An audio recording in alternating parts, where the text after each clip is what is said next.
नमस्कार दोस्तों, मेरा नाम है विकल्प चौहान। आप सभी का स्वागत है टारगेट यूपीएसआई एंड कांस्टेबल पर। आज मैं स्टार्ट कर रहा हूँ क्रॉनिकल की जो मंथली मैगजीन आती है उसके बारे में।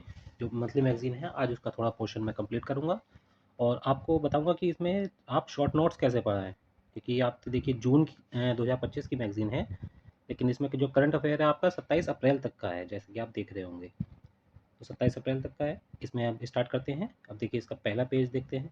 अब इस वीडियो में जो मैं कवर कर रहा हूँ राज्य सरकार, राष्ट्रीय समाचार, आर्थिकी और अंतर्राष्ट्रीय, यानी आपके पेज नंबर 4 से लेकर पेज नंबर 18 तक के करंट अफेयर में कंप्लीट कर रहा हूँ। पार्ट 1 है क्रॉनिकल समसामयिकी का करंट अफेयर में। और इस मैगज़ीन के बारे में बहुत ही फेमस है कि मैं भी कम से कम 1.5 साल से पढ़ रहा हूँ ये मैगज़ीन। इस मैगज़ीन से बाहर करंट अफेयर नहीं आता है किसी भी वनडे एग्ज़ाम में, यूपीएससी को छोड़कर। यूपी पीसीएस हो, कोई सा भी स्टेट पीसीएस हो, या फिर आपका कोई सा भी वनडे एग्ज़ाम हो, चाहे रेलवे का हो, एनटीपीसी वगैरह, ग्रुप डी वगैरह, अगर करंट अफेयर आना है अप्रैल मंथ का तो इस मैगज़ीन से बाहर आ ही नहीं सकता। तो आप आँख बंद करके इस मैगज़ीन पर भरोसा कर सकते हैं और आप मुझसे सीख सकते हैं कि आपको इस मैगज़ीन को पढ़ना कैसे है। क्योंकि देखिए इस मैगज़ीन में पेज कितने हैं, 80 से ज़्यादा पेज हैं, 85 पेज हैं आई थिंक। तो इसमें जो हम जैसे पहला पेज पढ़ते हैं हम राज्य समाचार। अब देखिए इसमें जो मैंने नंबरिंग भी कर दी है और इसी नंबरिंग के हिसाब से आपको दिख रहा होगा, इधर भी राइट हैंड पे मैंने 1 नंबर पे कुछ शॉर्ट नोट्स बनाए हैं। तो आपको ऐसे शॉर्ट नोट्स बनाने हैं और मैं अंडरलाइन करके बता दिया करूँगा। वीडियो पूरी देखा करिए और सब्सक्राइब कर दीजिएगा, क्योंकि आपको नेक्स्ट वीडियो जो है इसका बाकी के जो पोर्शन बचे हैं वो मैं नेक्स्ट वीडियो में कर दूँगा। जैसे 5वां विज्ञान एवं प्रौद्योगिकी, पर्यावरण, रिपोर्ट सूचकांक। देखिए रिपोर्ट सूचकांक से ज़रूर आता है तो नेक्स्ट वीडियो भी ज़रूर देखिएगा। योजना कार्यक्रम से बहुत आता है, वो ज़रूर देखिएगा। शॉर्ट नोट्स मैं आपको आज ही बना दे रहा हूँ और डेली वीडियो में 4-5 पॉइंट के शॉर्ट नोट्स बना के ऐसी साइड में दिखा दिया करूँगा। लेकिन आपको शॉर्ट नोट्स खुद बनाने हैं, ठीक है? अब देखिए हम जैसे पहला न्यूज़ पढ़ते हैं। पहली न्यूज़ अब देखिए आप, कितना बड़ा आर्टिकल दे रखा है इन्होंने। अब इस पूरे आर्टिकल को हम पढ़ नहीं सकते हैं, तो इसमें हमें ढूँढना होता है कि इम्पोर्टेंट क्या-क्या है। तो इम्पोर्टेंट पॉइंट मैं साइड में बना दिए हैं, मैं आपको बता भी देता हूँ कि कैसे इम्पोर्टेंट पॉइंट्स बनाने हैं। अब देखिए जैसे पीएम कुसुम योजना में उत्तर प्रदेश की अग्रणी भूमिका, यानी पीएम कुसुम योजना, जो आपको पहला पॉइंट यहाँ पर साइड राइट हैंड में देखिए, पीएम कुसुम योजना, उसके आगे डैश लगा के लिखा है मैंने 2019। यानी किसी भी योजना के आगे कोई सा ईयर लिखा है तो यानी वो स्टार्ट कब हुई है, 2019 में। तो आपको सबसे इंपॉर्टेंट क्वेश्चन जो कई सालों से आ भी रहा है कि पीएम कुसुम योजना, प्रधानमंत्री कुसुम योजना कब शुरुआत हुई थी, तो 2019 में हुई थी। कोमा लगा के मैंने लिखा है कि किसानों को सोलर पंप, यानी कुसुम योजना है क्या कि किसानों को लघु ऋण पर एवं सब्सिडी पर जो है सोलर पंप मुहैया कराना। तो इसकी दूसरा इम्पोर्टेंट पॉइंट क्या है, यूपी इस योजना में जो है अग्रणी यानी प्रथम स्थान पर रहा है। तो पहला पॉइंट से हमारा बस इम्पोर्टेंट यही है। बाकी आप इसमें देख सकते हैं कि क्या क्या इंपॉर्टेंट दे रखा है कि हमारा लक्ष्य क्या है, ये क्या है। और हमारा लक्ष्य जो है 2070 तक नेट जीरो नेट कार्बन उत्सर्जन का है, तो उसमें जो है इस योजना का भी काफ़ी योगदान रहेगा। ठीक, इसमें देखिए सब्सिडी वगैरह सब दे रखी हैं, ये सब आपको नहीं पढ़नी है। तो दूसरा पॉइंट है आपका प्रधानमंत्री सूक्ष्म ग्राम या खाद्य उद्योग उन्नयन योजना। तो दूसरा पॉइंट भी मैंने साइड में लिखा है कि इसकी शुरुआत कब हुई थी। ये 2020 से 2025 के लिए लागू किया गया था और था क्या, ये उद्योगों को ऋण वितरण किया गया था कि किसी उद्योगों को बढ़ावा देने के लिए। तो इस योजना में भी यूपी क्या रहा है, प्रथम स्थान पर रहा है। अब देखिए इसमें जहाँ पर ऋण स्वीकृति दिखा रहा है कि सबसे कम 101 दिन यूपी में, फिर 110 दिन आपका बिहार में, तेलंगाना में 190 दिन। ये सब आपको इतना डीप में नहीं पढ़ना है। ऋण वितरण, यूपी ने ऋण वितरण में 14% की वृद्धि दर्ज की, ये सब आपको नहीं पढ़ना है। तो मेन यही है कि इतना बड़ा पॉइंट, आपका ये मैगजीन बहुत बड़ी हो जाती है और बहुत ज़्यादा डीप में दिया होता है। अब देखिए सहायता क्या है, सेल्फ हेल्प ग्रुप जो होते हैं, एसएचजी ग्रुप होते हैं, उनको सहायता दी जाती है। तो मेन आपको याद रखना है कि इस योजना में भी यूपी प्रथम स्थान पर रहा है। और ये योजना है क्या, खाद्य उद्योग उन्नयन योजना, यानी उद्योगों को बढ़ावा देने के लिए उनको लोन वितरण करना। अपना तीसरा पॉइंट आ जाते हैं। देखिए इसमें बहुत ज़्यादा दे रखा है। तीसरा पॉइंट है हमारा बनारसी शहनाई और बनारसी तबला को जीआई टैग। अब इसके बारे में इंपॉर्टेंट पॉइंट पढ़ लेते हैं। तो मैंने शॉर्ट नोट्स बनाया है, आपको भी ऐसे बनाना है। जीआई टैग डैश लगा के लिख लिया, शहनाई और तबला, और दोनों कहाँ के हैं, बनारस। यानी बनारस की शहनाई को और बनारस की भी तबला को जीआई टैग मिला है। शहनाई के आपको पता ही होगा कि कौन है, उस्ताद बिस्मिल्ला खान थे, बहुत फेमस। और तबले के भी मैंने तीर लगा के लिख दिया है, पंडित अनोखेलाल मिश्र, पंडित किशन महाराज और पंडित समता प्रसाद। ये आपको यहाँ पर लाइन में यहाँ पर लिखा है, आप देख सकते हैं। ठीक, और बनारसी के आपके उस्ताद बिस्मिल्लाह खान। तो इस पॉइंट्स में से भी देखिए इतना ज़्यादा बड़ा पॉइंट है, इसमें से भी बस आपको 3 पॉइंट ये ढूँढ के निकालने थे। ये नहीं देखना है कि 15 अप्रैल को 2025 को मिला, कितना मिला, हमें नहीं ये सब याद नहीं करना है। बस ये याद रखना है। और इसका एक पॉइंट और रह गया है, वो शायद नेक्स्ट पेज पर हो गया है, तो उसके लिए देख लीजिए। ये रहा आपका साइड में कि पहला जीआई टैग किसे मिला था? दार्जिलिंग चाय को मिला था 2004 में। देखिए जीआई टैग तो इससे मुझे हर महीने कम से कम मुझे लग रहा है शायद 40-50 को दिया जा रहा है कि बनारस के इसको दिया, कलकत्ता के इसको दिया। तो जीआई टैग हमें याद करना बहुत मुश्किल हो जाएगा, क्योंकि इतने ज़्यादा क्वेश्चन हम याद भी नहीं कर सकते हैं कि हर महीने के कम से कम 30-40 जीआई टैग किसी न किसी चीज़ को दिया जा रहा है। जीआई टैग क्या होता क्या है कि जोग्राफिकल इंडिकेशन होता है। इसकी हाँ फुल फॉर्म जरूर देख लीजिएगा। जोग्राफिकल, जी से जोग्राफिकल और इंडिकेशन यानी भौगोलिक संकेत, संकेतक, हिंदी में शायद यही होगा। ठीक, तो अब इसके बारे में बस हमें याद रखना है कि 2004 से शुरुआत हुई थी। बनारस के शहनाई और तबला को दी गई है। शहनाई के कौन है? उस्ताद बिस्मिल्लाह खान, और तबला के पंडित अनोखीलाल मिश्र, किशन महाराज और समता प्रसाद। ठीक, अब हम अपना नेक्स्ट पर आते हैं। फोर्थ पॉइंट है हमारा बिहार की पहली नमो भारत रैपिड रेल सेवा। तो इसमें भी मैंने लिख लिया है कि नमो भारत रैपिड रेल सेवा जो भी क्या है, वंदे मेट्रो है, बिहार की पहली है। कहाँ से कहाँ तक चली है? जयनगर से पटना तक चली है और मोदी जी द्वारा उद्घाटन हुआ है। देखिए मोदी जी जहाँ जा रहे हैं, जहाँ उद्घाटन कर रहे हैं, कुछ बोल रहे हैं, वो सब आपकी एक इंपॉर्टेंट न्यूज़ बन जाती है। भले ही आपको यहाँ पर दिख रहा होगा कि बिहार का करंट अफेयर है, बिहार का करंट अफेयर नहीं है, हमारे देश के प्रधानमंत्री हैं, वो गए हैं। ठीक, उन्होंने यहाँ पर उद्घाटन किया है इसका। ठीक, तो फोर्थ पॉइंट में हमें बस इतना ही याद रखना है कि जयनगर से पटना है और बिहार की पहली है और मोदी जी द्वारा उद्घाटन है। अब देखिए यहाँ पर तो इन्होंने दे रखा है कि इसकी स्पीड कितनी है, यात्रा कितने समय की है, पहले कितने की थी, सुविधाएं क्या हैं, ये सब आपको पढ़ना भी नहीं है, सीधा स्किप मारना है। अब देखिए ये पांचवा बहुत इंपॉर्टेंट पॉइंट है, कोसी मेची अंतर्राज्यीय लिंक परियोजना, यानी दो नदियां हैं, कोसी नदी और मेची नदी, उनको जो है आपस में लिंक किया जा रहा है। तो यहाँ पर आप शॉर्ट नोट्स में देख सकते हैं कि कोसी नदी के अतिरिक्त अतिरिक्त जल जो है उसको महानदी बेसिन तक प्रभावित करना, या महानंदा नदी तक। ठीक, तो जो महानंदा नदी है उसका बेसिन जो होता है जहाँ पर वो बहती है, तो वहाँ तक करना है। और ये मेची क्या है? मेची नदी तक बढ़ाना है। तो मेची नदी क्या है? आपका महानदी, महानंदा नदी की सहायक नदी होगी, तो उसको जो है करना है। तो याद रखिएगा कोसी और मेची नदी। और मेची नदी किसकी सहायक नदी है? महानंदा नदी की। तो ये इन दो नदियों को आपस में लिंक किया जा रहा है, बस इससे और कुछ नहीं करना है। बाकी देखिए प्रभाव क्या होगा, ये क्या होगा, ये आपकी यूपीएससी में आते हैं कि ये योजना क्यों बनाई गई, क्यों बनाई गई। ठीक, अब नेक्स्ट आते हैं टाइगर रिजर्व। देखिए यहाँ पर क्या दिखाया है, सीधा यहाँ पर आपको देखना है कि नो टाइगर रिजर्व के लिए बफर जोन विकास किया जा रहा है। बफर जोन मतलब जो पहले से टाइगर रिजर्व है उनके लिए थोड़ा और एक्स्ट्रा क्षेत्र इकट्ठा किया जाएगा। तो आप बस ऐसे ही सुनिए, ध्यान से सुनिए और उसी हिसाब से नोट्स बनाइए, और जो मैं बोल रहा हूँ उसको समझिए, क्योंकि जो अगर समझ के आप याद करेंगे, समझ में आ जाएगा, तो याद भी आराम से हो जाएगा। ठीक, नेक्स्ट देखते हैं। तो सबसे पहले इंपॉर्टेंट इसमें यही है कि एमपी के नो टाइगर रिजर्व है। सबसे ज़्यादा टाइगर रिजर्व कहाँ पर है? मध्य प्रदेश में ही है। तो उनके लिए बफर जोन का विकास की एक योजना स्टार्ट की गई है। ठीक, नेक्स्ट है आपका एमपी से ही संबंधित है, एमपी में गिद्ध संरक्षण प्रयास। तो गिद्धों का संरक्षण प्रयास जो है वहाँ पर केरवा स्थित, तो केरवा गिद्ध संरक्षण प्रजनन केंद्र कहाँ पर है? तो बस याद रखना एमपी में है। ठीक, स्टार्ट किया गया है। अब नेक्स्ट पॉइंट पढ़ते हैं, हमारा 8th पॉइंट।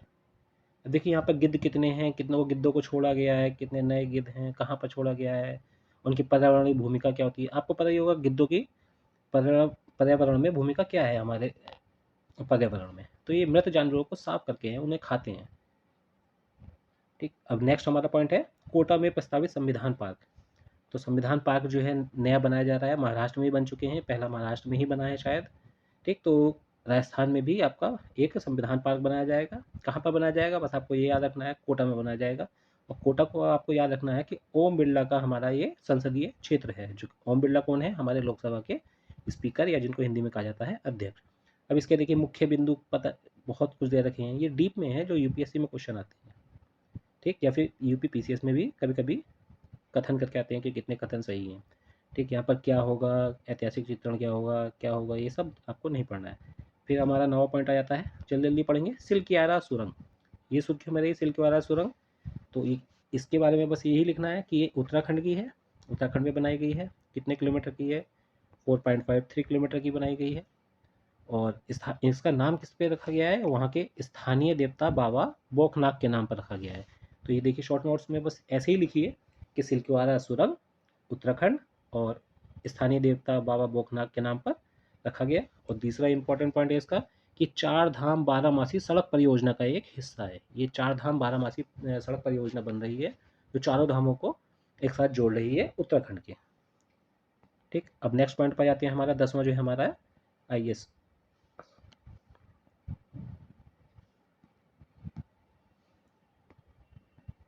ISA, अभी देखिए यहाँ पर ये न्यूज़ क्या बनती है कि मॉरिशस ने ISA यानी इंटरनेशनल सोलर अलायंस के कंट्री पार्टनरशिप फ्रेमवर्क पर हस्ताक्षर किए हैं। ठीक, तो यहाँ पर हस्ताक्षर किए हैं। और ये क्या है, कौन सा पहला अफ्रीकी देश है जिसने ये समझौता किया है, और विश्व के स्तर पर चौथा देश है। बस बात आपको ये सब याद नहीं करना है, बस पहला अफ्रीकी देश कौन है, मॉरिशस बना है। क्या करा है इसने कि पार्टनरशिप फ्रेमवर्क पर हस्ताक्षर किए है। और जो मेन इंपॉर्टेंट पॉइंट है आपका, यहाँ साइड में देखिए आप आराम से कि ISA international solar alliance, Hindi में अंतर्राष्ट्रीय सौर गठबंधन।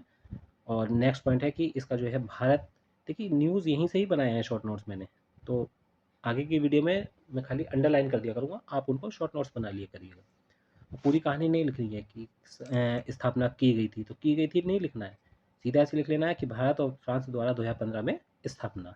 जैसे यहाँ पर ये पूरी लाइन इन्होंने तो आपको समझाने के लिए लिखी गई है ना लाइन, आपको शॉर्ट नोट्स बनाने हैं जिनसे रिवीजन करना है। ठीक, और दूसरा मेन इंपॉर्टेंट पॉइंट जो इसका आता है, एक तो 2015 में इसका गठन हुआ था, और किसकी सहायता से, भारत और फ्रांस की सहायता से। और इसका मुख्यालय कहाँ था, हरियाणा के गुड़गांव में। देखिए हमारे भारत में अगर देखा जाए तो किसी भी अंतर्राष्ट्रीय संगठन, कोई से भी संगठन है, तो उसमें से शायद ही एकमात्र ही है अंतर्राष्ट्रीय संगठन जिसका हेडक्वार्टर इंडिया में है, और इंडिया में भी कहाँ पर है, हरियाणा के गुड़गांव में है। तो इससे आपको बस इतनी चीज़ इंपॉर्टेंट पॉइंट याद करनी थी। अब 12वां पॉइंट आ जाता है आपका अंतर्राष्ट्रीय युवा सम्मेलन। बस आपको इतना ही याद रखना है कि अंतर्राष्ट्रीय युवा सम्मेलन का आयोजन अप्रैल में कहाँ हुआ, सिक्किम में हुआ। सिक्किम के नामची जिले में हुआ। किसके द्वारा उद्घाटन किया गया, सिक्किम के हमारे मुख्यमंत्री प्रेम सिंह तमांग द्वारा उद्घाटन किया गया। अब यहाँ पर देखेंगे इसमें बहुत ज़्यादा डीप में दे रखा है, आप कितना पढ़ेंगे कि आयोजन की अवधि और स्थान, ये सब पढ़ना थोड़ी है। प्रभागी देश, कौन कौन से देश ने पार्टिसिपेट किया था, ये सब नहीं पढ़ना है। हाँ, ये बना सकते हैं कि सम्मेलन का मुख्य विषय क्या था, कि सिक्किम के 50 वर्षों का जश्न। ठीक, चलिए अब नेक्स्ट पॉइंट पढ़ते हैं आपका, बहुत ही इंपॉर्टेंट है नेक्स्ट पॉइंट तो, अमरावती। आप यहाँ साइड में देखिए, इसमें एक इम्पॉर्टेंट पॉइंट है, हेडिंग में डला हुआ है कि नवीकरणीय ऊर्जा संचालित विश्व की पहली राजधानी कौन सी होगी। तो हमारे जो आंध्र प्रदेश की नई राजधानी बन रही है अमरावती, वो हमारी नवीकरण है, यानी रिन्यूएबल एनर्जी द्वारा पूरी सिटी या राजधानी चलेगी। और रिन्यूएबल एनर्जी कौन सी, जैसे सौर ऊर्जा से चलेगी, पवन ऊर्जा से चलेगी, या जल विद्युत ऊर्जा से चलेगी, यानी NHPC के द्वारा जो बिजली बनती है, या फिर विंड टर्बाइन से जो बनती है विंड एनर्जी, या फिर सौर यानी सोलर एनर्जी। इन तीनों से मिलाकर पूरा शहर चलेगा। ये कोयले वाली बिजली नहीं चलेगी, क्योंकि कोयले वाली बिजली जो है हमारा NTPC वाली पोल्यूशन बहुत करती है, और कोयला ख़त्म भी हो रहा है धीरे धीरे, इसलिए उससे हम आगे और किसी अल्टरनेटिव की तरफ जा रहे हैं, जैसे हाइड्रोजन की देख रहे हैं। ठीक है, तो नेक्स्ट पॉइंट पढ़ते हैं, हमारा 14 पॉइंट है तेलंगाना। ठीक, अनुसूचित जाति, देखिए ऊपर देखिए इसमें साइड में राइट हैंड पे, अनुसूचित जाति वर्गीकरण अधिनियम लागू करने वाला पहला राज्य। ठीक, यानी अनुसूचित जाति का जो है SC कैटेगरी जो है, उसमें भी उसने वर्गीकरण यानी सब कैटेगरीज बना दी हैं। तो ये करने वाला जो पहला राज्य कौन सा बना है, तेलंगाना बना है। इंपॉर्टेंट पॉइंट है, इसको याद रखिएगा। और राइट हैंड पे मैंने इसके 2 पॉइंट और ऐड कर दिए हैं कि पहला तेलंगाना है, दूसरा हरियाणा है, और तीसरा जो है आंध्र प्रदेश है। इससे और कुछ याद नहीं करना है हमें। ठीक, अब अपना 15वें नंबर का पॉइंट आ जाता है हमारा, अगले पेज पर आ जाता है जम्मू कश्मीर की विवादित आरक्षण नीति संशोधन। अब देखिए जम्मू कश्मीर में जो है वहाँ के लेफ्टिनेंट गवर्नर हैं, उपराज्यपाल हैं, शायद मनोज सिन्हा ही है इस समय भी। ठीक, तो उनके द्वारा क्या किया गया, आरक्षण को वहाँ पर टोटल 43% से बढ़ाकर 70% कर दिया गया है। जबकि हमारा एक सुप्रीम कोर्ट का अहम केस बताता है, वो देखिए आप राइट हैंड पे लिखा हुआ है, इंदिरा साहनी केस, जो कि 1992 में हुआ था। इसमें क्या हुआ था, 9 जजों की एक संवैधानिक पीठ द्वारा निर्णय दिया गया था कि जो मैक्सिमम या अधिकतम आरक्षण जो है वो 50% होना चाहिए, 50% से ज़्यादा आरक्षण नहीं होना चाहिए। लेकिन कई स्टेट में जो है ये बढ़ाया जा चुका है, जैसे बिहार में भी हुआ था, तमिलनाडु में बहुत सालों से बढ़ा हुआ है। ठीक, एक और आपका केस आप राइट हैंड में लिखा हुआ है केशवानंद भारती, ये हुआ था 1973 में। ये प्रस्तावना से संबंधित है, राइट टू प्रॉपर्टी से संबंधित है। यूपीएसआई वालों के लिए बहुत ही ज़्यादा इंपॉर्टेंट है दोनों क्वेश्चन, एक एक डीप में क्वेश्चन है कि इंदिरा साहनी केस में कितने जजों की पीठ थी, 9 जजों की थी, किससे संबंधित था। इसको मंडल केस भी कहते हैं, मंडल आरक्षण केस भी कहते हैं, जिसमें आरक्षण की सीमा निर्धारित की गई थी। और केशवानंद भारती प्रस्तावना से संबंधित था, राइट टू प्रॉपर्टी से संबंधित था, और कब हुआ था 1973 में। और ये सबसे ज़्यादा इसमें 13 जजों की एक संवैधानिक पीठ बैठी थी।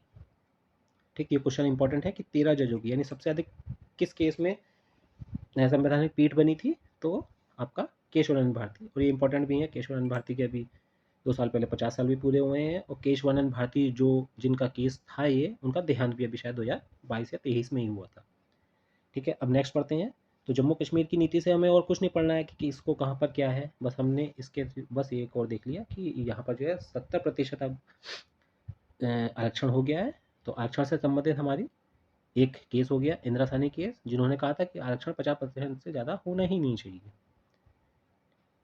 तो ये केस न्यूज़ में आता रहता है। अगला पॉइंट है हमारा मुंबई को झुग्गी मुक्त बनाने की परियोजना। ठीक, कौन सी झुग्गी है? धारावी बहुत फेमस है, बहुत मूवियाँ बन चुकी हैं, इंटरनेशनल मूवी बन चुकी हैं। तो धारावी पुनर्विकास परियोजना है, जहाँ पर धारावी में जो शायद लाखों करोड़ों लोग रहते हैं, तो उसको झुग्गी मुक्त बनाना है।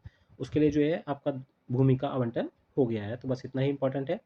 अब नेक्स्ट जो है हमारा नेक्स्ट पढ़ते हैं बिहार के निर्वाचन अधिकारी। हमें कोई याद नहीं करना है, अगर बिहार का हमारा एग्जाम है तो हम याद कर सकते हैं कि सीईओ कौन बने हैं, मुख्य निर्वाचन अधिकारी। यूपी में नहीं याद करना है इसको। और फिर हमारा लेकिन ये इंपॉर्टेंट पॉइंट है कि 24 अप्रैल को एक तो क्या होता है हमारा पंचायती राज दिवस होता है। राइट हैंड पे मैंने ऐसी देखी शॉर्ट नोट्स बनाया है कि 24 अप्रैल डैश लगा के लिख दिया हमने पंचायती राज दिवस। कार्यक्रम कहाँ हुआ था? मधुबनी जिले के लोहना।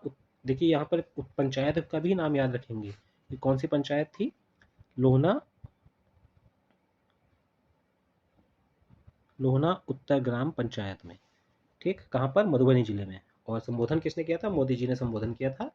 ठीक, तो इंपॉर्टेंट है। फिर अगला पॉइंट बिहार का, ये बहुत इंपॉर्टेंट है कि 1857 की क्रांति में नायक रहे थे एक बाबू कुंवर सिंह, जगदीशपुर के, तो बिहार का ही हिस्सा है। तो ये बहुत आता है कि जगदीशपुर में 1857 की क्रांति का नेतृत्व किसने किया था, तो आप याद होगा कि बाबू कुंवर सिंह। ठीक, तो उसको श्रद्धांजलि देने के लिए पटना में इंडियन एयरफोर्स द्वारा एक एयर शो किया गया। तो देखिए ये वाला पॉइंट यही है कि भारतीय वायुसेना ने 1857 के नायक बाबू कुंवर सिंह को श्रद्धांजलि देने के लिए एक एयर शो का आयोजन किया। तो क्वेश्चन आएगा कहाँ पर किया? पटना में किया। ठीक, अब अगला यूपी का कुछ है। एक क्वेश्चन आ जाता है कि हाल ही में सांसद खेल महाकुंभ का प्रारंभ कहाँ हुआ और किसके द्वारा हुआ? तो राजनाथ सिंह के द्वारा हुआ। और कहाँ पर हुआ? लखनऊ हुआ। क्या हुआ? सांसद खेल खेल महाकुंभ, याद रखिएगा, लखनऊ और किसके द्वारा? मंत्री राजनाथ सिंह के द्वारा। अब नेक्स्ट पॉइंट चलते हैं अपना, यूपी का ही एक पॉइंट है कि शून्य गरीबी योजना। यानी इस यहाँ पर आप देख सकते हैं कि मैंने सीधा लिखा है कि शून्य गरीबी योजना डैश लगा के लिख दिया यूपी। यानी क्वेश्चन पूछा जाता है कि हाल ही में शून्य गरीबी योजना की शुरुआत की गई किस राज्य द्वारा, तो वहाँ पर 4 ऑप्शन मिलेंगे, तो आपको आंसर याद रखना है यूपी। और कॉमा लगा के लिख दिया है कि अम्बेडकर जी के नाम पर, यानी डॉक्टर भीमराव अम्बेडकर के नाम पर इस योजना का नाम रखा गया। अगला पॉइंट है इसी में, देखिए पहला पॉइंट ये वाला भी इंपॉर्टेंट है। फिर अगला पॉइंट है कि यूपी में कहाँ पर तेल भंडार की खोज की गई है, तो सीधा लिखा है गंगा बेसिन में 3000 मीटर की गहराई पर तेल भंडार की खोज की गई। डैश लगा के सीधा लिखिएगा ओएनजीसी द्वारा यूपी के बलिया जिले में। और इसी को रिवाइज करेंगे शॉर्ट नोट्स में, बार बार आपको पढ़ने की जरूरत नहीं पड़ेगी मैगजीन उठाने की। ठीक, अगला पॉइंट पढ़ते हैं यहाँ पर। फिर अगला ये वाला पॉइंट भी देख लीजिएगा कि लखनऊ में किस नई योजना का शुभारंभ किया? अनंत नगर आवासीय योजना का शुरुआत किया किसने? योगी जी ने। मॉडल ड्राइविंग इंस्टीट्यूट कहाँ पर? 9 जनपदों में, उत्तर प्रदेश सरकार द्वारा। क्या? मॉडल ड्राइविंग इंस्टीट्यूट, यानी जो ड्राइविंग आपको सिखाएंगे, टू व्हीलर फोर व्हीलर। ठीक, तो 9 जनपदों में शुरुआत की जा रही है। तो इंपॉर्टेंट पॉइंट है, ये मैंने इंक्लूड नहीं किया है शॉर्ट नोट्स में, मुझे ज़्यादा इंपॉर्टेंट नहीं लगा, लेकिन यूपी के एग्जामों में आराम से आ सकता है कि मॉडल ड्राइविंग इंस्टीट्यूट स्थापित करने की योजना किसने की है, वो भी 9 जनपदों में, उत्तर प्रदेश सरकार ने। ठीक, अब नेक्स्ट आते हैं अपना तेलंगाना की कोई न्यूज़। इको टाउन इंपॉर्टेंट नहीं, देख लेना आप। इको टाउन स्थापित करने की योजना हैदराबाद में किसने की? तेलंगाना ने की। ठीक, हीट वेव लू राज्य विशिष्ट आपदा घोषित करने किसने किया? तेलंगाना ने किया। अनुसूचित जातियों में आरक्षण का वर्गीकरण लागू करने वाला भारत का राज्य कौन बना? अभी हम पीछे पड़ चुके हैं, तेलंगाना बन चुका है, हरियाणा दूसरे पर है और तीसरे पर आपका आंध्र प्रदेश है। ठीक, अब नेक्स्ट पढ़ते हैं। अब आ जाते हैं थोड़ा महाराष्ट्र की में थोड़ी इंपॉर्टेंट न्यूज़ पर। ठीक, पिंक ई रिक्शा योजना, तो ये देखिए राइट हैंड पे देखिए 21वें पॉइंट पे लिखा हुआ है, पिंक ई रिक्शा योजना किसके द्वारा? महाराष्ट्र के द्वारा। खुल्लाबाद एक क्षेत्र रहा होगा, उनका नया नाम बदल के उन्होंने क्या लिखा? रत्नापुर लिख दिया। और मुंबई, पुणे और नागपुर में AI यानी आर्टिफिशियल इंटेलिजेंस या फिर कृत्रिम बुद्धिमत्ता उत्कृष्टता केंद्रों की स्थापना के लिए भारत सरकार ने MOU किया। किसके साथ किया? माइक्रोसॉफ्ट के साथ किया। तो ये इंपॉर्टेंट पॉइंट है, ये नेशनल न्यूज़ ही एक तरीके से, कि माइक्रोसॉफ्ट ने AI उत्कृष्टता केंद्र स्थापित करने की डिसीजन लिया है। किसके साथ लिया है? महाराष्ट्र सरकार के साथ लिया है। अब नेक्स्ट पॉइंट आ जाते हैं जम्मू कश्मीर। जम्मू कश्मीर में ई सेहत एक योजना शुरुआत की है। किसने की है? ई सेहत, इतना याद रखिएगा, ये की है जम्मू कश्मीर के मुख्यमंत्री उमर अब्दुल्ला ने। नेक्स्ट पॉइंट पढ़ते हैं, और ये बहुत इंपॉर्टेंट पॉइंट है अगला। ठीक, देश का पहला, देखिए देश में अगर कुछ भी पहला हो रहा है या किसी भी संस्था की पहली महिला प्रमुख बन रही है या किसी भी पूरे विश्व में अगर पहली महिला हो रही है कहीं पर राष्ट्रपति या प्रधानमंत्री या किसी शीर्ष पद पर पहुंचने वाली हैं, तो वो आपका क्या हो रहा है? इंपॉर्टेंट क्वेश्चन हो जाता है। अभी देखिए यहाँ पर है देश का पहला जलवायु परिवर्तन स्टेशन, सीधा ही क्वेश्चन आएगा कि देश का पहला जलवायु परिवर्तन स्टेशन कहाँ पर बनाया गया है, तो उसमें सीधा आपको आंसर मिल जाएगा आपका, यहाँ पर लिख भी दिया है मैंने, जम्मू कश्मीर के उधमपुर जिले में चेनानी या नत्था टॉप पर। ठीक, फिर यहाँ पर अन्य भारतीय राज्य, इसमें क्वेश्चन देख लिया, आयुष्मान भारत योजना में शामिल होने वाला 35वां राज्य कौन सा है? दिल्ली है, क्योंकि दिल्ली पहले जो है आपका केजरीवाल सरकार जो है आयुष्मान योजना नहीं चलाती है। तो इंपॉर्टेंट पॉइंट है कि कौन सा नया राज्य है आयुष्मान भारत योजना में, इतना है। अप्रैल में ही हीट एक्शन प्लान लागू करने वाला पहला राज्य कौन बना? दिल्ली बना, ये भी इंपॉर्टेंट पॉइंट है। गुजरात पुलिस द्वारा अपराध की निगरानी और त्वरित कार्रवाई के लिए ड्रोन आधारित परियोजना शुरुआत की गई। कौन सी योजना है? GP दृष्टि। तो ये इंपॉर्टेंट पॉइंट है, लिख लीजिएगा। उत्तराखंड के सिलक्यारा सुरंग का नाम ये हम पढ़ चुके हैं, किसके नाम पर रखा गया है बदलकर? वहाँ के स्थानीय भगवान बाबा भोगनाथ के नाम पर। अगला देख, PPP। देखिए एक PPP होता है सार्वजनिक प्राइवेट पार्टनरशिप, पब्लिक प्राइवेट और पार्टनरशिप, तो इसको बोलते हैं क्या? PPP। हिंदी में इसका हो गया सार्वजनिक निजी भागीदारी, यानी कुछ योगदान सरकार देगी और कुछ योगदान प्राइवेट लोग देंगे उस मॉडल के तहत। तो यानी PPP का याद रखिएगा, पब्लिक प्राइवेट पार्टनरशिप, हिंदी में सार्वजनिक निजी भागीदारी। तो एक मॉडल ये स्टार्ट किया गया है भारत में कई राज्यों द्वारा। तो सार्वजनिक परिवहन सेवा की शुरुआत की गई है, यहाँ पर रोडवेज की शुरुआत की गई है PPP मॉडल पर। किसके द्वारा? मध्य प्रदेश के द्वारा। ठीक, हाल ही में अगला पॉइंट देखेंगे, हाल ही में पश्चिम बंगाल के मुख्यमंत्री द्वारा जगन्नाथ मंदिर का उद्घाटन किया गया। कहाँ पर किया गया? मेदिनीपुर जिला में दीघा नामक स्थान पर। नेक्स्ट पॉइंट पढ़ते हैं, महाराजा अग्रसेन की प्रतिमा का अनावरण किया गया। ये इंपॉर्टेंट है कि अगर देखिए अमित शाह हमारे देश के गृह मंत्री हैं और महाराजा अग्रसेन इंपॉर्टेंट भी हैं, तो इनकी जो है प्रतिमा का अनावरण कहाँ किया गया? हिसार में किया गया। किसके द्वारा किया गया? अमित शाह के द्वारा किया गया। उत्कल दिवस, ये देखिए इंपॉर्टेंट है क्योंकि हमने जनगण मनगण याद करते हैं हमारा राष्ट्रीय गान, तो उसमें आता है उत्कल। ठीक, तो उत्कल का संबंध किससे है? उड़ीसा से है, और उड़ीसा के ही स्थापना दिवस को हम क्या कहते हैं? उत्कल दिवस कहते हैं। तो देखिए पंजाब, सिंध, मराठा सब आते हैं, लेकिन एक उत्कल आता है, तो वो उत्कल किसके लिए है? उड़ीसा राज्य के लिए है। ये क्वेश्चन कई बार एग्जामों में आ चुका है। तो उड़ीसा दिवस या फिर उड़ीसा का स्थापना दिवस या फिर उत्कल दिवस कब मनाया गया? मनाया जाता है 1 अप्रैल को। क्यों? क्योंकि 1 अप्रैल 1936 को उड़ीसा का गठन हुआ था। अगला, दुनिया का पहला पूर्णतः अक्षय ऊर्जा से चलने वाला शहर कौन सा बनेगा? हम पढ़ ही चुके हैं, अपना अमरावती बनेगा, जो कि हमारा आंध्र प्रदेश की राजधानी है। ठीक, इंपॉर्टेंट है, ये बहुत ज़्यादा इंपॉर्टेंट है। हाल ही में विजिंगम अंतर्राष्ट्रीय बंदरगाह का उद्घाटन किया मोदी जी ने, और केरल के मुख्यमंत्री भी थे साथ में, P विजयन। तो कहाँ पर? त्रिवेंद्रपुरम में। कौन सा? विजिंगम अंतर्राष्ट्रीय बंदरगाह।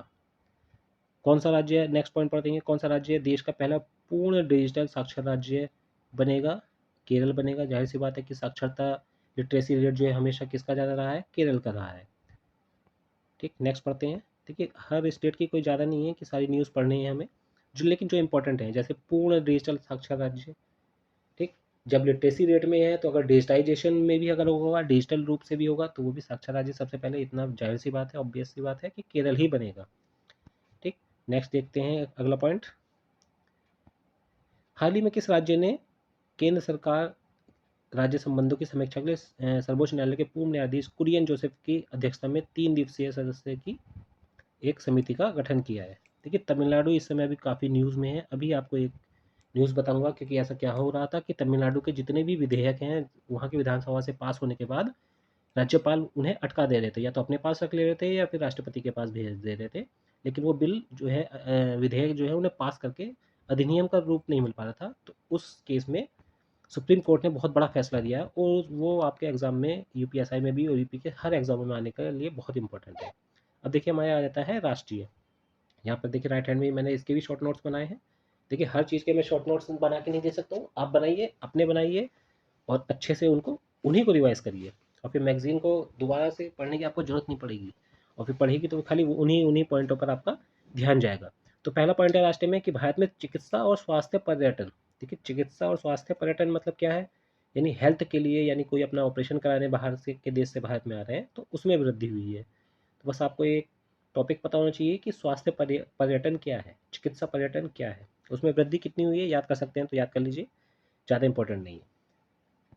22 अप्रैल को पता ही है सबको कि पहलगांव में आतंकवादी हमला हुआ, लेकिन किसके द्वारा हुआ ये भी देख लीजिएगा कि लश्कर ए तैयबा की एक शाखा है, द रेजिस्टेंस फ्रंट, TRF।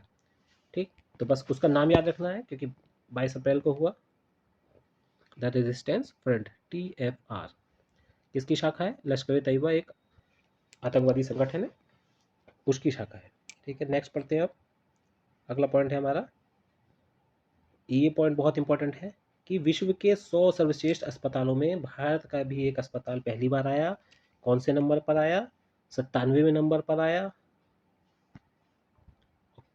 कौन सा है? नई दिल्ली एम्स। ठीक, अब एम्स के बारे में हमें याद रख लेना चाहिए कि एम्स की स्थापना जो हुई थी 1956 में हुई थी। ठीक, यहाँ पर राइट हैंड पे देखेंगे, अच्छा वहाँ पर नहीं लिखा है। तो बस विश्व के आपके 100 सर्वश्रेष्ठ अस्पताल हैं। पहले नंबर पर मायो क्लिनिक रहा है, कहाँ का? अमेरिका का मायो क्लिनिक रहा है, बस आपको इतना ही याद रखना है, अमेरिका का मायो क्लिनिक। और एम्स जो है हमारा कब बना था? 1956 में बना था, 1956 में बना। और इस बार हमारे कौन से नंबर पर रहा? 97वें नंबर पर रहा। तो यही बस इंपॉर्टेंट पॉइंट है।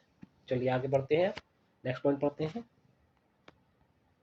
शीर्ष 5 अस्पताल नहीं याद करने हैं। अब देखिए भारत अनुच्छेद 355, देखिए आपने आपातकाल के लिए पढ़े होंगे कि 3 अनुच्छेद होते हैं, 352, 356 और 360। लेकिन एक और इम्पोर्टेंट है 355। इसमें भी आपके वही प्रावधान है कि अगर कोई भी राज्य हमारा संविधान के हिसाब से नहीं चल रहा है तो केंद्र सरकार वहाँ पर 355 के तहत 355 लगाकर वहाँ पर 356 के द्वारा राष्ट्रपति शासन लगाया जा सकता है। ठीक है, अब नेक्स्ट पढ़ते हैं।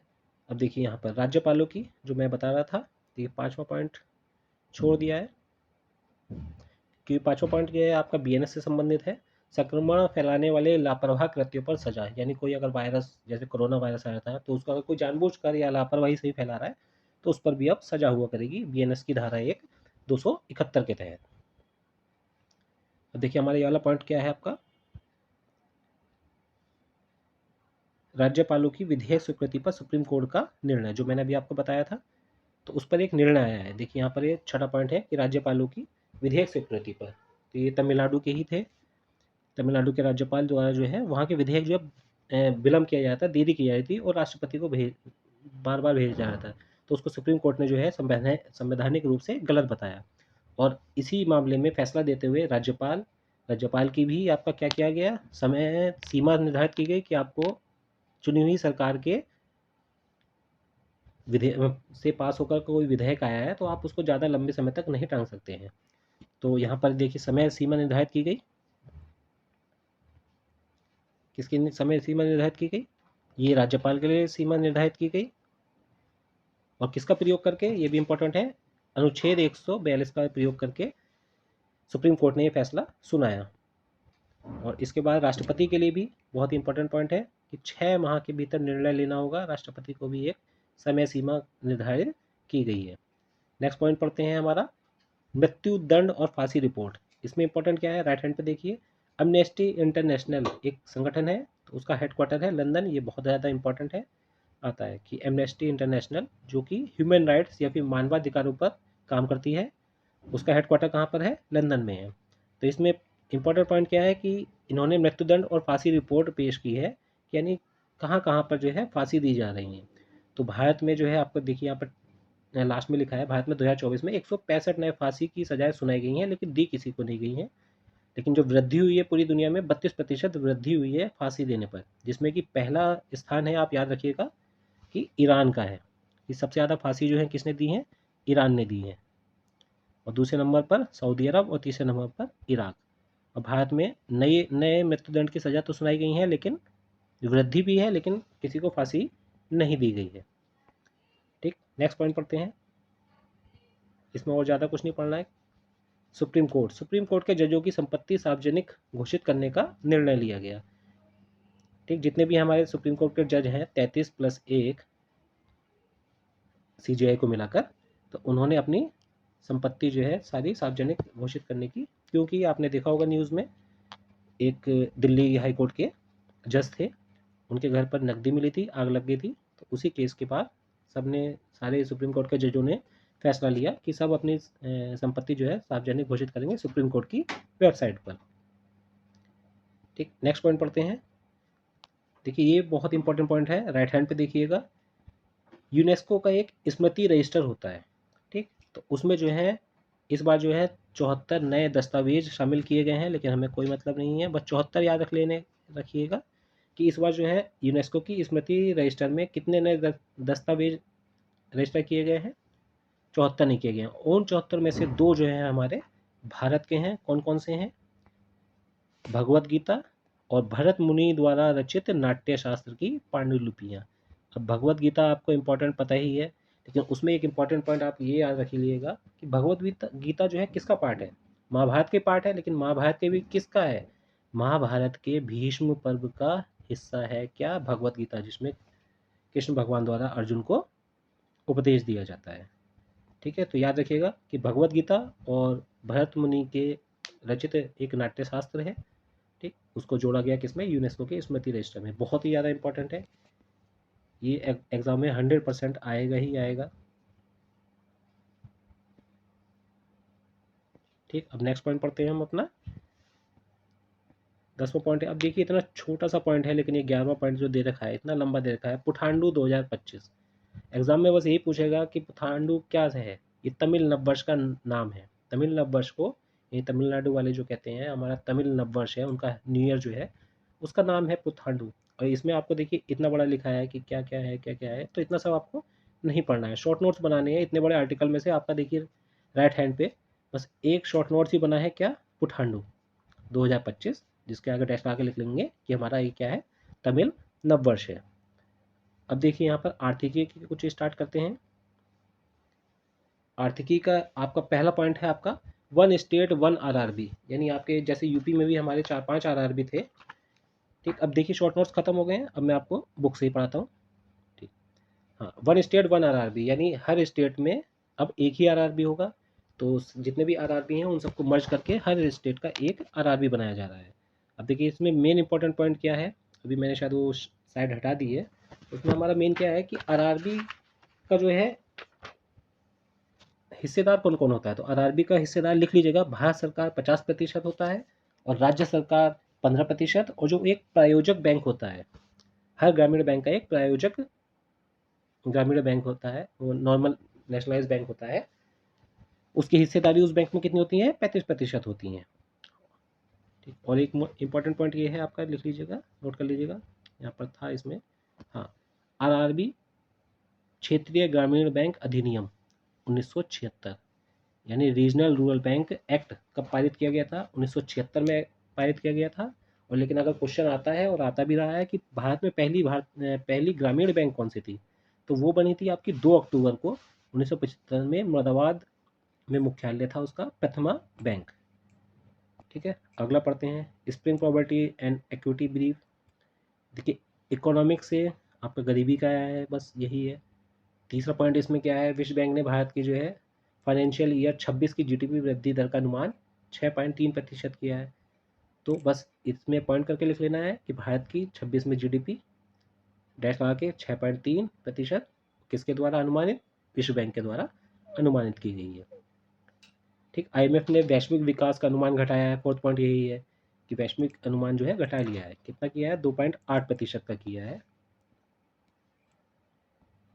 ठीक, नेक्स्ट पढ़ते हैं अपना, इसी में स्टील आयात पर जो है सेफ गार्ड ड्यूटी की गई है। देखिए केंद्र सरकार ने जो है घरेलू स्टील उद्योग को बढ़ावा देने के लिए जो बाहर से स्टील आ रहा है उस पर एक एक्स्ट्रा टैक्स लगाया गया है, तो उसको कहा गया सेफ गार्ड ड्यूटी, यानी हमारे जो खुद के जो हमारे स्टील मैन्युफैक्चर हैं उनको प्रॉफिट मिले, बाहर का सस्ता स्टील ना मिले।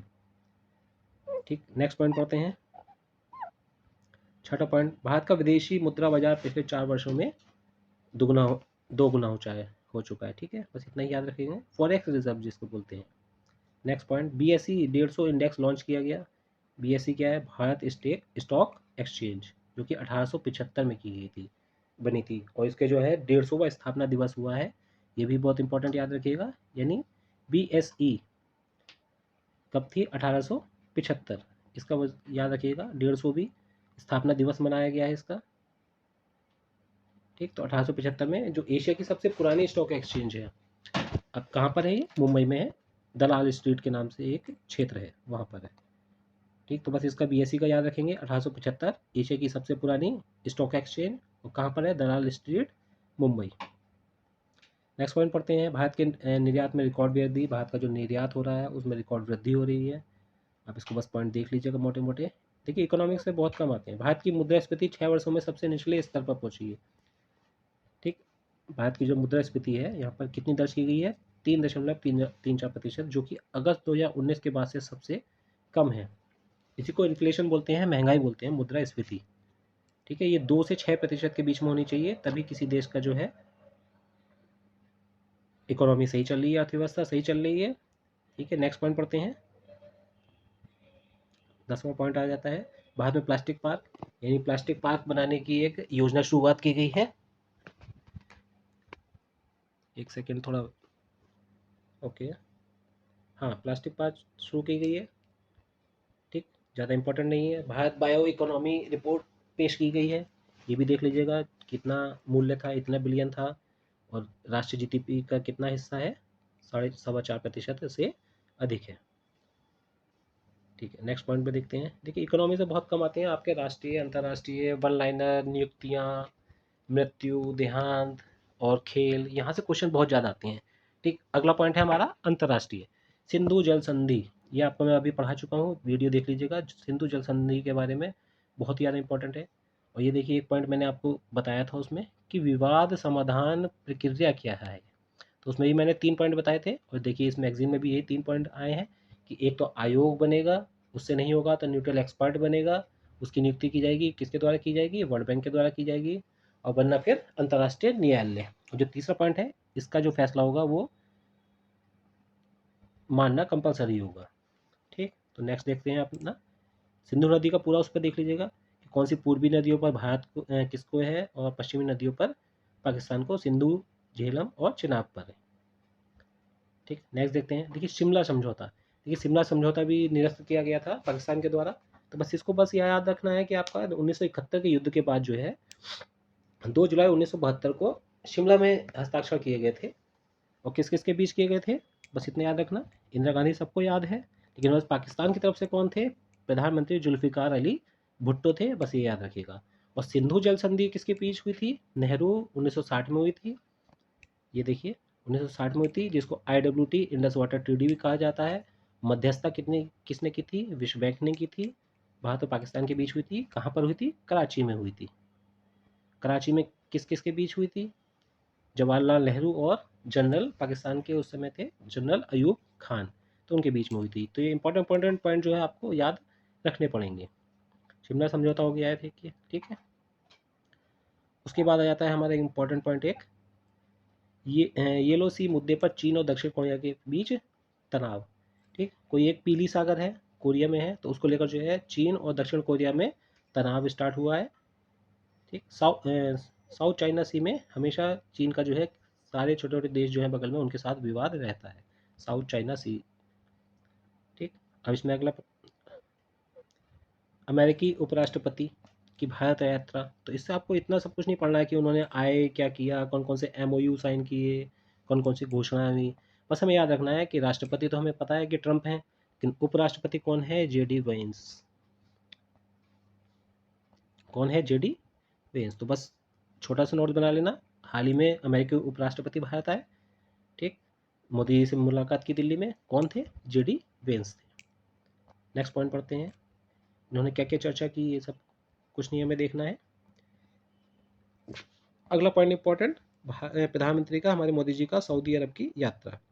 देखिए 22-23 अप्रैल को मोदी जी सऊदी अरब ही गए थे, उसी बीच में छोड़ के आ गए थे पहलगाम जब अटैक हुआ था। तो ये भी इंपॉर्टेंट बन जाता है कि जब पहलगाम अटैक हुआ था तो पूछ सकता है कि हमारे प्रधानमंत्री किस देश की राजनयिक यात्रा पे थे, तो कहाँ पे थे, सऊदी अरब की यात्रा पे थे। यात्रा बीच में ही छोड़ के मोदी जी वापस आ गए थे भारत। ठीक, अगला पॉइंट है भारत और फिनलैंड के बीच तकनीक और व्यापार सहयोग। ज़्यादा इंपॉर्टेंट नहीं है, बस किसके बीच है, भारत और। ठीक, नेक्स्ट पॉइंट है आपका, पूर्वोत्तर के देश क्षेत्रीय नीति का केंद्र, विदेश मंत्रालय द्वारा बताया गया है। ठीक है, आर्कटिक क्षेत्र में भू राजनीतिक तनाव। जापान में इंपॉर्टेंट पॉइंट ये पड़ जाता है कि जापान में 14वें वर्ष लगातार जनसंख्या में गिरावट आई है, कि जापान में देखिए गिरावट आ रही है। ठीक, नेक्स्ट पॉइंट पढ़ते हैं, संयुक्त राष्ट्र, देखिए संयुक्त राष्ट्र सुरक्षा परिषद में स्थायी सीट के लिए भारत की उम्मीदवारी के लिए रूस का समर्थन। अब देखिए यूएनएससी जिसको कहा जाता है हिंदी में संयुक्त राष्ट्र सुरक्षा परिषद, यूनाइटेड नेशन सिक्योरिटी काउंसिल, उसमें जो है आपके केवल 5 ही स्थायी सीट है और 10 जो है अस्थायी सीट है, यानी परमानेंट मेंबर 5 है और 10 जो है नॉन परमानेंट मेंबर है। तो स्थायी सीटों के लिए भारत के लिए बहुत सारे देश जो हैं अपनी आवाज़ उठा चुके हैं कि भारत को भी इतना बड़ा हिस्सा है देश, पूरे विश्व का, इतनी बड़ी पॉपुलेशन का है, तो उसका नेतृत्व भी यूएन में या फिर यूएनएससी या फिर सुरक्षा परिषद में होना चाहिए। तो उसके लिए काफ़ी देश जो हैं उठा चुके हैं, लेकिन बस इसमें टांग अड़ाता है जिसके पास वीटो पावर है, क्योंकि वो जो 5 देश हैं उनके पास वीटो पावर की शक्ति है, यानी उन पाँचों में से किसी एक ने ही मना किया तो वो फैसला नहीं माना जाएगा। तो ऐसे ही है भारत के लिए, अगर पाँचों देश जो इस समय मेन परमानेंट मेंबर है यूएनएससी के, अगर पांचों देश हाँ भर देंगे तो अगला छठा देश हमारा भारत हो जाएगा, लेकिन चीन हमेशा प्रॉब्लम क्रिएट करता है भारत के लिए। ठीक, नेक्स्ट पढ़ते हैं, 10वां पॉइंट कौन सा है, जापान में 14वें वर्ष जनसंख्या में गिरावट हो रही है, इतना याद रखिएगा। ठीक, नेक्स्ट, अब देखिए यहाँ पर ये हमारे पॉइंट जो है सारे आज पूरे हो गए हैं, राष्ट्रीय अंतर्राष्ट्रीय कौन कौन से 4 पॉइंट पूरे हो गए हैं, शॉर्ट नोट्स के साथ पूरे हो चुके हैं। राज्य समाचार, राष्ट्रीय समाचार, आर्थिकी और अंतर्राष्ट्रीय। तो शुरू के दो पॉइंट हैं उनसे तो बहुत क्वेश्चन आते हैं, तो जरूर इंपॉर्टेंट करके अच्छे से नोट्स बना लीजिएगा और रिवाइज करते रहिएगा। देखिए एक करंट अफेयर एक मंथ के लिए आप 4 दिन दे सकते हैं, 4 दिन में पूरा करंट अफेयर पूरे मंथ का आपको याद हो जाएगा एक बार के रिवीजन के साथ। फिर आप उसे रिवीजन उठा उठा के करते रहिए। ठीक, तो ये हमारी एक आज मैंने नई पहल शुरुआत की थी, क्रॉनिकल मैगजीन, जो कि जून 2025 की थी। इसका पहला पार्ट आपको आपके लिए आ चुका है, ये पार्ट 1 है। ठीक, पार्ट 2 आपका जल्दी ही मिलेगा, 1-2 दिन के अंदर मिल जाएगा। ठीक है, जिसमें क्या कवर होंगे, बाकी का जो पोर्शन है वो मैं कवर कर दूंगा। शॉर्ट नोट्स जैसे मैंने आपको बताया बिल्कुल वैसे ही बनाने हैं। हर वीडियो में मैं आपको शॉर्ट नोट्स बनाने के लिए 3-4 क्वेश्चन की शॉर्ट नोट्स बना दिया करूँगा, फिर उसके बाद जो है ऐसे ही वीडियो की पूरी डिटेल अंडरलाइन करके बना दिया करूँगा। बस आपको उसी को रिवाइज़ करना है कि कैसे पढ़ना है, क्योंकि इस मैगज़ीन में बहुत ज़्यादा मोटे-मोटे टॉपिक हैं। अब देखिए एक ही आर्टिकल अगर आप पढ़ेंगे तो उसमें बहुत ज़्यादा इंपॉर्टेंट है, लेकिन उसमें क्वेश्चन जो है 2-3 ही हैं। तो बस आपको वो 2-3 क्वेश्चन ढूँढने हैं, या फिर मैं वो ढूँढ के दूँगा ही आपको, अंडरलाइन करके दूँगा कि ये पॉइंट याद करने हैं अच्छे से। तो बस आपको वही याद करने हैं, क्योंकि पूरी मैगज़ीन पढ़ना बहुत मुश्किल हो जाता है, फिर उसको रिवाइज़ भी करना होता है 1-2 बार। क्योंकि देखिए करंट जो है हमें याद होता है, तभी याद होता है जब उसे हम 2-3 बार रिवाइज़ भी कर लें। एक बार मैंने पढ़ लिया, एक बार मैंने पढ़ा दिया, ये मुझे भी याद नहीं होगा।